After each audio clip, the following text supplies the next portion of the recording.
आयशा इरफान जो कि मेरी व्यूवर हैं, उनकी डिमांड पर मैं आज लेकर आई हूँ रेस्टोरेंट स्टाइल चिकन फ्राई की रेसिपी। ये इतने जूसी और क्रिस्पी होते हैं कि आप अगर इसको बनाकर एक बार खाएंगे तो आप अपने पूरे पुराने तरीके भूल जाएंगे। हेलो फ्रेंड्स, मैं हूँ Asifa. Welcome back to Asifa कोसस कुकिंग। अगर पहली बार चैनल पर आए हैं तो चैनल को सब्सक्राइब कर लीजिए। तो सबसे पहले मैं यहाँ पर ले रही हूँ आधा केजी चिकन। फिर उसमें मैंने 1 नींबू का रस डाल दिया है, नमक टेस्ट के हिसाब से डाला है, 1 teaspoon ginger garlic paste, half tea spoon हल्दी, 1 टीस्पून मैंने इसमें धनिया पाउडर डाला है, हाफ टी स्पून काली मिर्च, हाफ टी स्पून गरम मसाला, हाफ टी स्पून ही मैंने जीरा पाउडर डाल दिया है और 1 चम्मच मैंने इसमें लाल मिर्च पाउडर डाली हूँ। लाल मिर्च थोड़ी सी तीखी है।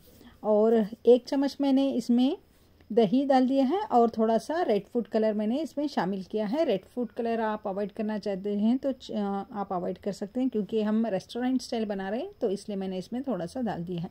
बाद में इसे हमें अच्छे से मसल कर इसे हमें ये सारे मसाले इसमें मैरिनेट करना है। और मैरिनेट करने के बाद आप देखिए ये सारा मसाला इसमें अच्छे से कोट हो गया है और इसे कम से कम 2 घंटे के लिए मैं रख देती हूँ। मैंने इसे फ्रिज में रखा था। 2 घंटे के बाद मैं आपको दिखा रही हूँ तो ये सारा जो हमने मसाला डाला था अच्छे से मैरिनेट हो गया है।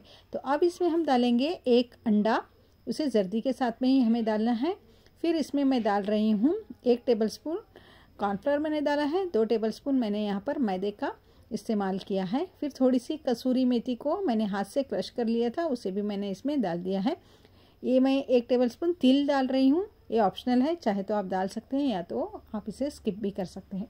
इन सब चीज़ों को डालने के बाद अब हमें इसे अच्छे से मिक्स करना है। इसे मिक्स इतना करेंगे ताकि ये सारे ये जो हमने आटे डाले हैं इस पर अच्छे से कोट हो जाए। यहाँ पे थोड़ा सा मुझे कम लग रहा था तो इसलिए मैंने 1 टेबलस्पून इसमें फिर से डाल दिया है मैदा। और थोड़ा सा नमक भी कम लग रहा था तो नमक भी मैंने इसमें डाल दिया है और दोबारा से मैं इसे अच्छे से मिक्स कर रही हूँ। इसे मिक्स करने के बाद तो आप देख सकते हैं इस पर अच्छी सी कोटिंग आ गई है, तिल भी बहुत अच्छे से लग गई है। तो इसे अब 10 मिनट के लिए मैं फिर से रख देती हूँ और तब तक हम यहाँ पर तेल गरम करने रख देते हैं। तेल को मीडियम हॉट ही मैंने गरम किया है और मीडियम फ्लेम पर ही हम इसे फ्राई करेंगे। तो चिकन के पीसेस थोड़े बड़े लिए हैं मैंने, आप चाहे तो छोटे भी ले सकते हैं। तो सारे चिकन के पीसेस मैंने इसमें डाल दिया है। हम थोड़ी देर के लिए इसे डिस्टर्ब नहीं करेंगे और उसके बाद हम इसे पलटेंगे। अगर हम डिस्टर्ब नहीं करेंगे तो आप देख सकते हैं ये सारा मसाला जो हमने लगाया था वो इससे नहीं छूट रहा है। तो इसे अलट पलट करते हुए हमें इसे मीडियम फ्लेम पर ही फ्राई करना है। बहुत ही जूसी बनते हैं और बहुत ही क्रिस्पी और खाने में बहुत ही मज़ेदार और जायकेदार होते हैं।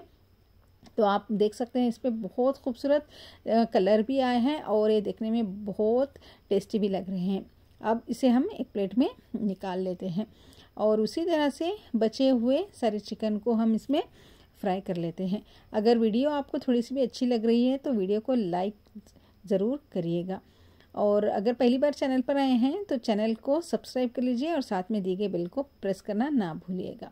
तो उसी तेल में मैं यहाँ पर थोड़ी सी कड़ी पत्ता भी इसमें फ्राई कर रही हूँ। इसे कबाब के ऊपर इसे डालेंगे। एक खाने में ये कड़ी पत्ता भी बहुत ही टेस्टी लगता है और देखने में भी बहुत ही खूबसूरत लगता है।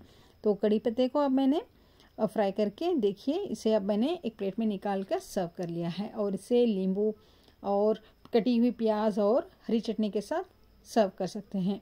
तो देखा ना कितना आसान है रेस्टोरेंट स्टाइल चिकन फ्राई घर पर बनाना। उम्मीद करती हूँ कि आपको मेरी ये रेसिपी पसंद आई होगी।